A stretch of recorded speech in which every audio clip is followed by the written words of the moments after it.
ഈ വാർത്ത നിങ്ങൾക്കായി അവതരിപ്പിക്കുന്നത് എലഗൻസ് വിത്ത് പെർഫെക്ഷൻ. ആഭരണങ്ങളുടെയും കോസ്മെറ്റിക്സിന്റെയും വലിയ കളക്ഷൻ. ഗ്രാൻഡ് ലേഡീസ് ഹബ്, 3 പീടിക. ഇനി വിവാഹം ഇന്റിമേറ്റ് മാട്രിമോണിയിലൂടെ ഒറ്റത്തവണ രജിസ്ട്രേഷൻ, വിവാഹം വരെ സർവീസ്. ഇന്നും ഇഷ്ടങ്ങൾക്കൊപ്പം intimate matrimony, beautifying your life. Kaipamangalam Vijayabharathi Thirumuttam group 4ാമത് വാർഷികാഘോഷവും സൗജന്യ പഠനോപകരണ വിതരണവും നടത്തി. 3 പീടിക വ്യാപാര ഭവനിൽ നടന്ന ചടങ്ങിൽ കയ്പമംഗലം ഗ്രാമപഞ്ചായത്ത് പ്രസിഡന്റ് ബീന സുരേന്ദ്രൻ ഉദ്ഘാടനം നിർവഹിച്ചു. കാരണം കുട്ടികളുടെ ഓരോ സ്റ്റെപ്പും മുന്നോട്ട് പോകുമ്പോൾ അവര് വിദ്യാഭ്യാസം മുന്നോട്ട് കൊണ്ടുപോകുമ്പോൾ നമ്മുടെ സാമ്പത്തികമായിട്ടും ഇല്ലാതെ വരുമ്പോഴൊരു ടെൻഷനായിരുന്നു.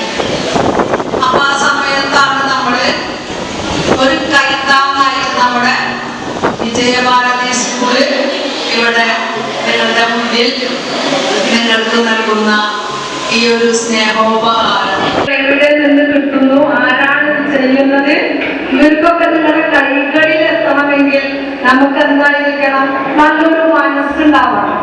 മനസ്സ് മാത്രം ഉണ്ടായാൽ മതിയോ? സാമ്പത്തികവും ഉണ്ടാവണം. അതും ലഭിക്കാനായിട്ടുള്ള ഒരു വാങ്ങിക്കുന്ന കുടുംബങ്ങളെ എന്തായിരിക്കണം? ഒരു പ്രാർത്ഥനയും കൂടി ഇവർക്ക് സർവേശ്വരനോട് പ്രാർത്ഥിക്കാൻ നമ്മള് നാനാജാതി വ്യക്തികളും കുടുംബങ്ങളും എല്ലാവരും ഉണ്ട്.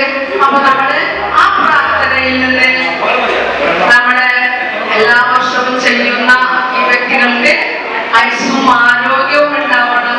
അതോടൊപ്പം തന്നെ നല്ലൊരു മനസ്സും ഉണ്ടാകണമെന്ന് ഞാൻ നിങ്ങളോട് ഓർമ്മിപ്പിക്കുന്നത്. ബേബി ജോസ് ചാലിശ്ശേരി അധ്യക്ഷനായി. പൂർവ്വ അധ്യാപകരായ KR രാമകൃഷ്ണൻ, ഷംസുദ്ദീൻ, ചന്ദ്രിക, ഗീത സുരേഷ്, ദിലീപ് കളരിക്കൽ എന്നിവർ സംസാരിച്ചു. ചടങ്ങിൽ പഞ്ചായത്ത് അംഗം സുരേഷ് കൊച്ചുവീട്ടിലിനെ ആദരിച്ചു. തുടർന്ന് ഗ്രൂപ്പ് അംഗങ്ങളുടെ വിവിധ കലാപരിപാടികളും ഉണ്ടായിരുന്നു. ലോകം ഇത്ര വേഗത്തിലാണ് നീങ്ങുന്നത്. ഓരോ നിമിഷവും സന്തോഷം മാത്രം. ഓരോ വസ്ത്രങ്ങൾക്കും ഒരു കഥയുണ്ട്. ആഘോഷത്തോളം വളർന്ന സ്വപ്നങ്ങളുടെ കഥ. ആ സ്വപ്നങ്ങൾ കൊണ്ട് നാം നെയ്ത ആത്മവിശ്വാസത്തിന്റെ കഥ.